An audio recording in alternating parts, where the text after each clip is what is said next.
Good afternoon, everyone who has joined the standoff event, Positive Technologies. I would like to welcome you here in the virtual room by innoSTage, and we would like to make a summary of day 6 and the overall forum agenda. In the business session, we spoke about SOC at 12. Vladimir Dmitriev spoke about our experience on interacting with the customers and some stumbling blocks that exist on that way, followed by Anton Kuzmin, who spoke about the automation of the response to the incidents without reducing the protection level of a company, followed by Anton Kalinin, who spoke at 2 o'clock about threat intelligence. And we would like to make a quick summary of this business session. 16 presentations have been delivered from the innoSTage company of different kinds, in different formats. There was big data related. We spoke about creating a safe data center environment, infrastructure safety. We spoke about how to combat phishing being one of the main attacks from hackers. We spoke about raising awareness of the users in info security and cybersecurity. Users are on the front line, and it's important to figure it out with them, especially when they work remotely, when they work online. We spoke about creating and installing the information security solutions in industrial and hazardous facilities, providing services in a proper way.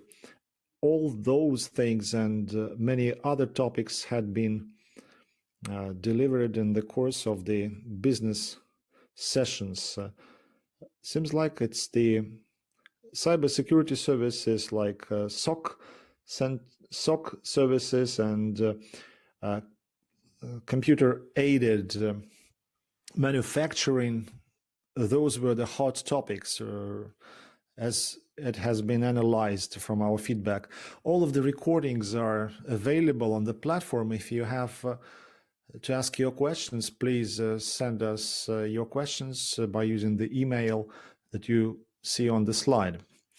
And I've made this summary for the business part of the innoSTage company. Now let's move to the CyberTatars and MoscowMasters, the participants of the battle of which we reported daily. We were defending an amusement park, a business center, and traffic lights system. We would have to reveal and identify hackers' attacks, maintaining the availability of the infrastructure, and we had cyber art experts, and we had administrators on investigation, protection, with their Moscow colleagues added to the team.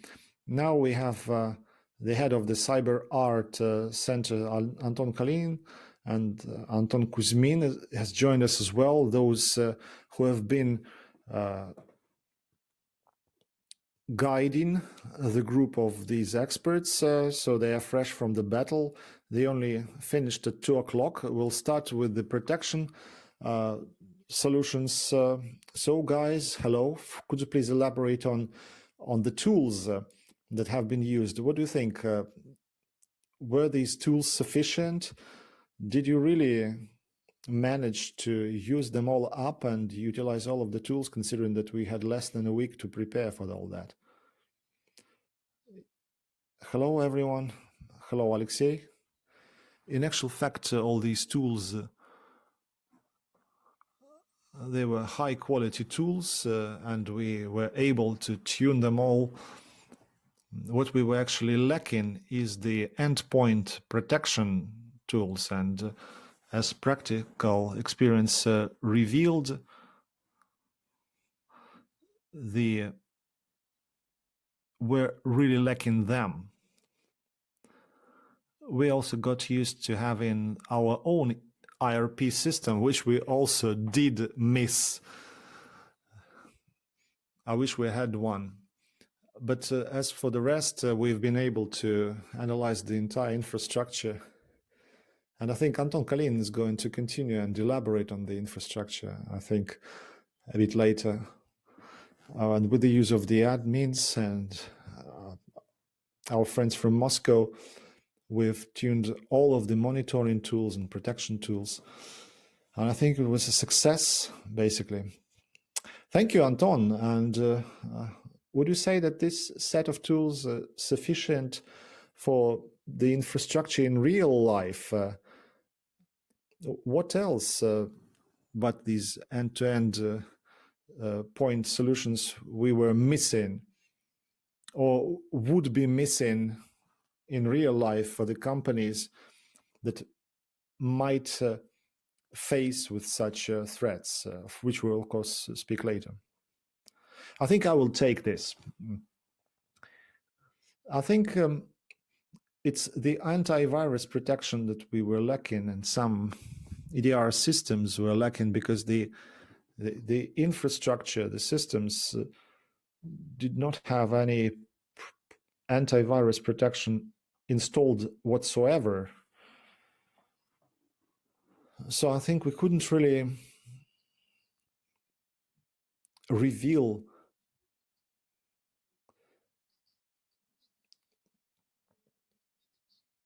and detect the threats by the use of the antivirus. And as for Sandbox, we couldn't really connect something to it. We did connect some traffic to Sandbox, but it was not covering the entire infrastructure. We didn't have time for that. So I guess some of the malicious files were not intercepted, were not detected in the Sandbox, but the actual Sandbox worked really well, and all the other protection tools were successfully tuned, and they really showed their good performance. Oh yeah, and for our listeners, I would say that Positive Technologies protection tools are familiar with us, and we know them quite well, and we constantly use them at work. And I believe it's quite clear as far as the tools used. And what was prohibited to use, I think it may be interesting. What were you not allowed to use and why?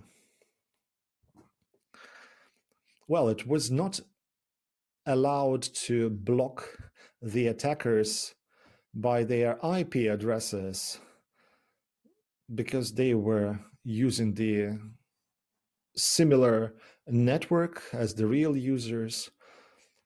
So we couldn't really block the attack at the firewall by selecting their IP, and we couldn't really use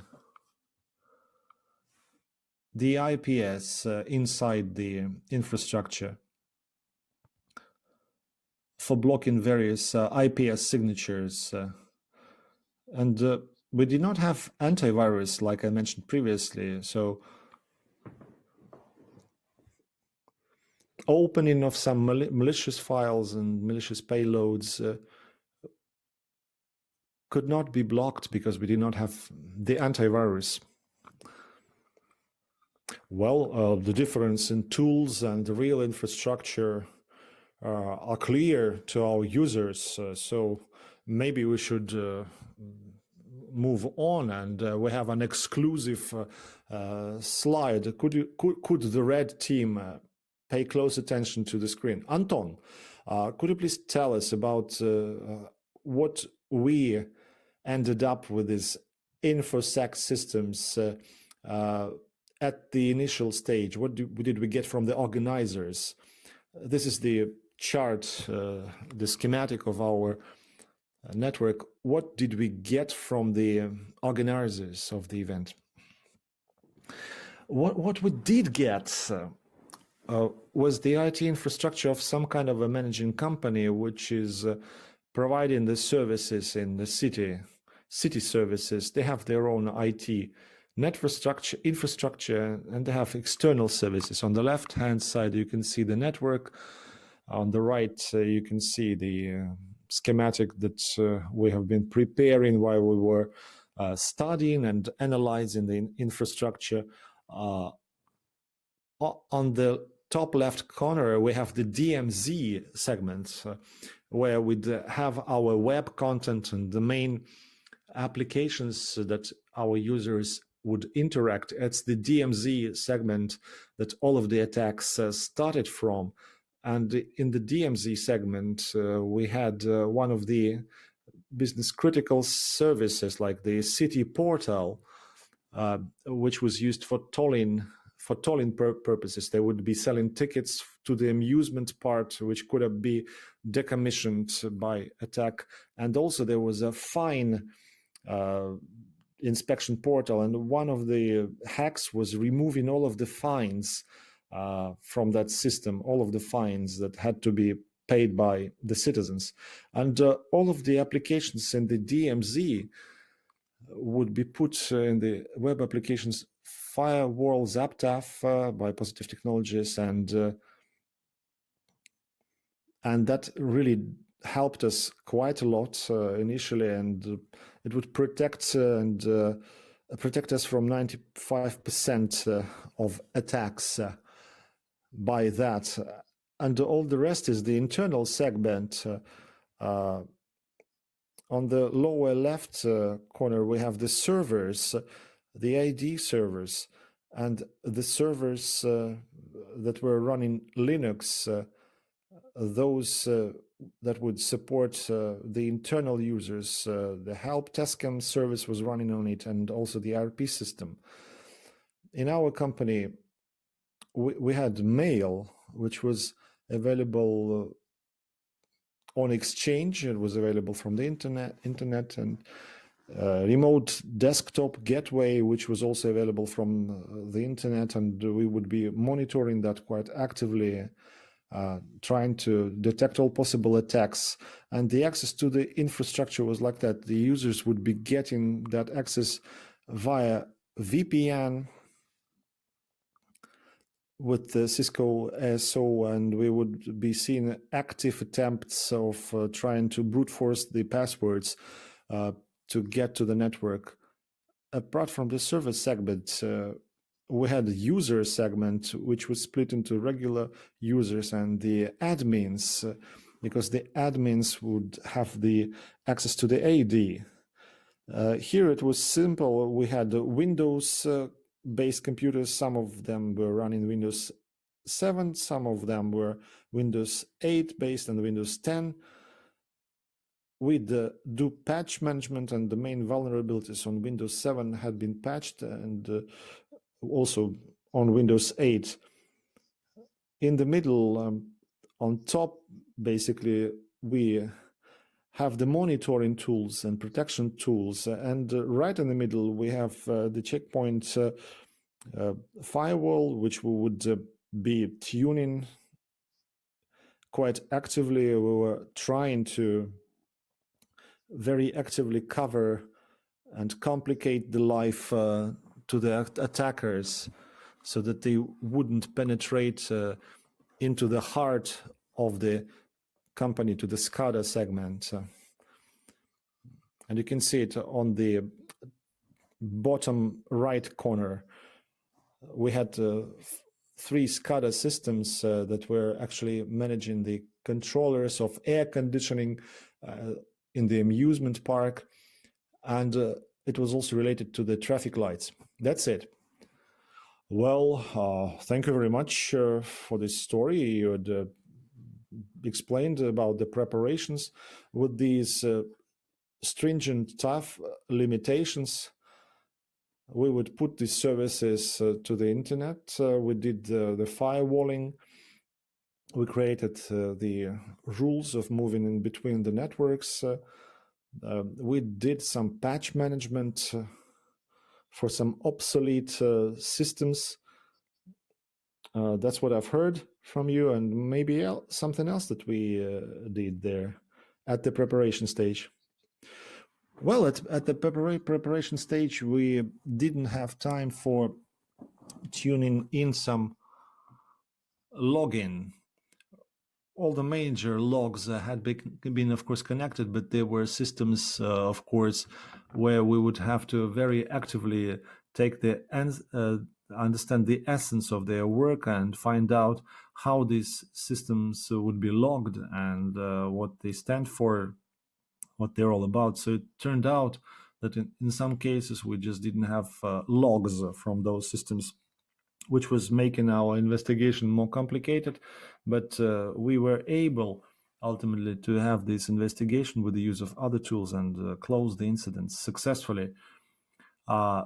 Knowing these conditions, when we were approaching day one with that protection, where did you expect the main attacks to come from? Was it the perimeter? In actual fact, we were mainly expecting the web applications attacks, but we were not allowed to cover as vulnerabilities, and it was very stringent time limitation, and because of that we couldn't really get inside these web applications. Also, the M shell attacks and the use of the scripts that were openly available on sites, we couldn't really detect that, and we were detecting that and we were blocking that online. So we were seeing some requests from the resources, and we were just checking those requests, and we were modifying the policies on the fly to block those requests, to block those queries. Thank you, Anton. Thank you. And as for preparation stage, well, it's quite clear. Now let's move to the business risks. The business risks, which were set as goals for 29 hackers teams. Over the last 24 hours, the red team has been able to compromise the risk of leaking of personal data, confidential information in the last hours, literally. So did you guys investigate something?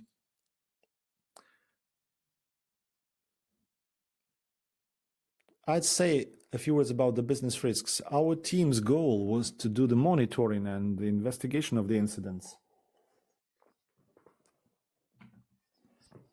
And our goal was to defend in the best way and not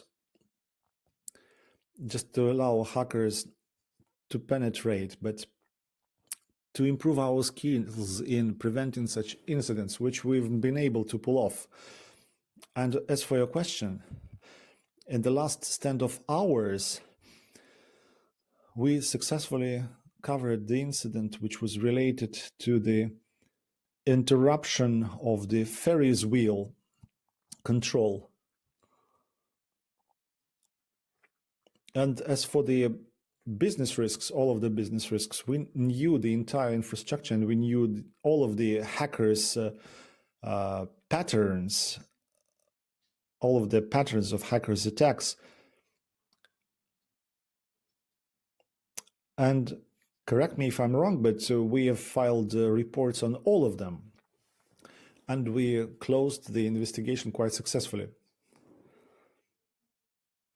I'm just running a little bit ahead, and I would say that out of 10 risks that have been realized with our team, 8 of those, which was also SCADA system-related risk to the Ferris wheel, was the accepted investigation by the organizers, and the 2 risks which have repeated, it was defined that the vectors of the attacks were very similar versus the previous teams who initially did those risks on leakage of personal data and the fines. But we couldn't really follow with the reports on that to the organizers. And speaking in terms of attacks,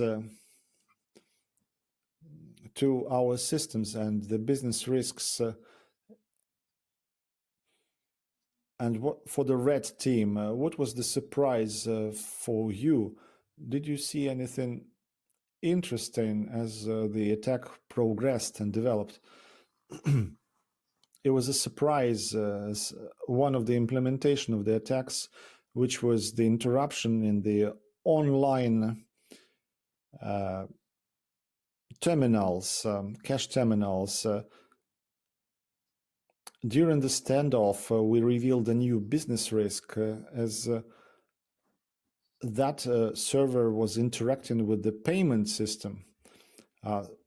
So the hackers pulled out some information from those online terminals, and we saw that they would go to the payment system elsewhere to yet another segment, which we did not monitor, and we were not keeping the finger on the pulse there. And from there, they would hack the payment system. And we had that interruption.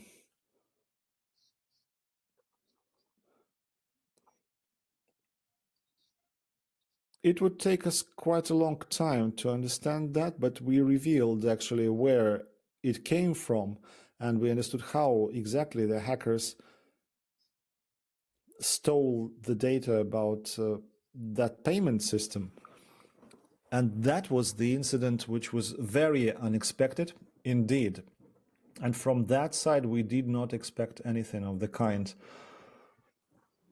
It was really unexpected. Sure, the organizers highlighted a few times that the hackers' performance at this particular event showed and revealed a few surprises for them as well. One of the risks that Anton has explained, it had not been initially provided in the system. And the second risk was that the protection object belonging to the other team. That's the standoff. And you guys, I've been talking to you a lot, especially after the night hours. What was the standoff that really you memorized the most? Maybe there were some funny moments that you can now share with us and share with our audience. Well, funny points and anecdotes, there were plenty of those when we were making our analysts feel really nervous. There was a case when we compromised the admin's account and turned off the login, and it was really funny to observe how we would recover it. So we would be attacking the attackers to do that. As from the memorable moments, I remember the guys cleaning up some of the systems manually because of no endpoint protection. As they were cleaning that manually, other guys from the teams would create some automation tools for that. It's not a funny story as such, but it was a memorable event. We've had plenty of different kind of stuff. That's for the sake of the experience. And I think each of the team has expanded their experience and has got some new background. Thank you, Anton. I would like to ask you about the most difficult investigation. What was it, the most difficult one? Maybe the SCADA attack that the hackers could really pull off at the day before the final one, or maybe there was something else.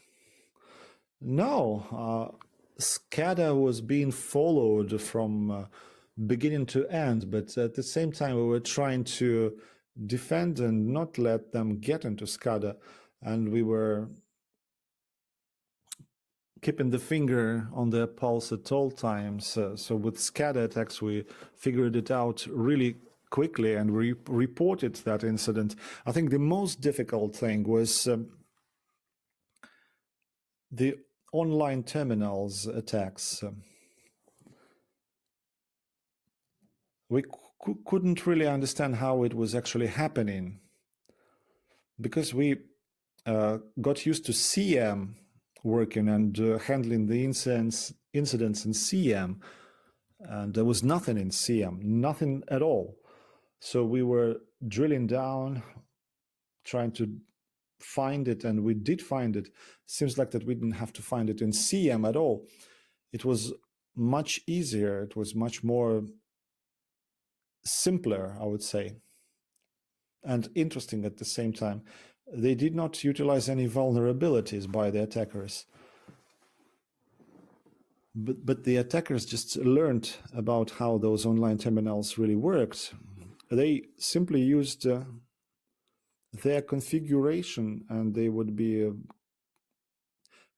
creating appropriate requests and execute them. We identified all those elements in the traffic, and we reported that, and we blocked that. Thank you, guys. Speaking about your team, I think maybe some of the team has revealed themselves in a specific way. Maybe you should award someone specifically. I think no, everyone has been working as a team. They have been working as a team, and everyone knew what to do at each particular stage. There was very good interaction. Everybody has been at all of the points of monitoring and incident detection, etc.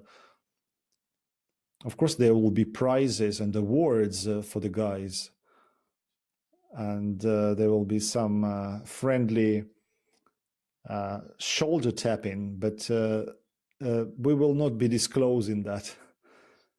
It will be all between us. Thank you. And finally, we would like to draw the line in numbers. After 6 days, ours is the highest, one of the highest availability. 49 incidents have been registered that have been accepted by the organizers. It's the second best from the defenders. And the main thing why we've joined the trial, why we've joined the exercise, like Anton Kalin said, it's the number of investigations. We wanted to improve our skills in investigation, because we are not always called up to install fire alarms. You know, it's Alexey Novikov's words, which he said in the beginning of the forum. He said, we are called not to install the fire alarm, we are called to put out the fire.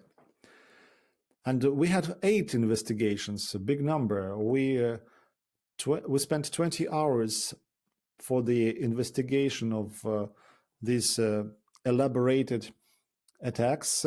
That's our experience that we have brought to train our new specialists. We're going to pick up a lot of cases and artifacts that the guys have just shared with us. This event was a success indeed. I would like to thank all of the participants and organizers. I would like to give the floor to the team right now. Maybe just one quick thought that you have learned from this standoff event. Anton, start with you. It was really great. It was really, really cool, and it was absolutely great. We've really increased our skills. It's an unbelievable experience, great experience. And this huge number of attacks and investigations of the incidents in a very short space of time was a real challenge for us. So whether we can pull it off, which we did, I think what we did was just showing us at our best, and I would like to thank everyone. Thanks. And Anton Kuzmin, what do you think? I think this type of exercise, this type of drill is a very good practical case. It's a great example of having the teamwork it's a great example of teamwork, and I would second what Anton was saying. We'd not always be called to do the investigation. We are a commercial SOC.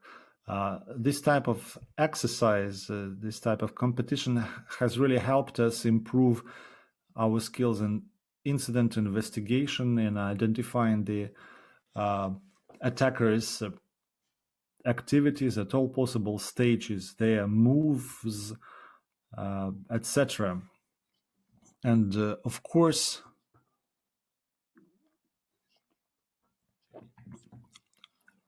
this competition proves again that every team should be ready for defense, because most of the attacks to the infrastructure were running at night and on a weekend and on holidays. It was very, very close to reality. So we would definitely like to say huge thanks to the organizers for this event. Thank you, Anton. I would second that. You just need to tackle cybersecurity non-stop, 24/7, 365/5.